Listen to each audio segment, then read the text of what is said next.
যেরকম বডিগার্ড নিয়ে চলাফেরা করেন, গাড়ির কনভয়, সেই বিলাসবহুল জীবনশৈলীটা আপনাকে কখনো আকর্ষণ করে না, অথচ আপনি নিজে জানেন আপনি সুপারস্টার।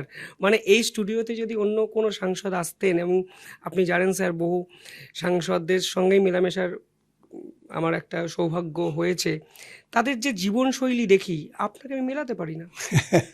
সেটা আপনারা বিচার করবেন। আমার মনে হয় কোনো প্রয়োজন নেই।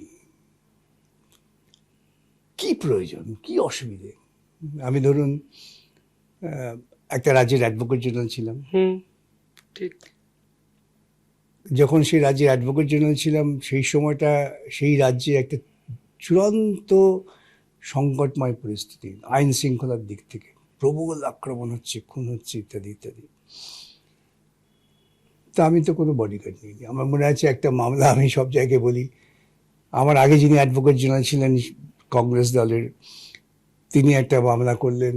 কেন তখন মানিকবাবুর সরকার এসে সকলের এমএলএদের বডিগার্ড ইত্যাদি ইত্যাদি প্রত্যাহার করেছিলেন। তিনি মামলা করলেন। সে মামলা করে যা হয়, স্বভাবতই তিনি তার কথা খুব উত্তেজিত, গরম রাজনৈতিক কথা বলছেন।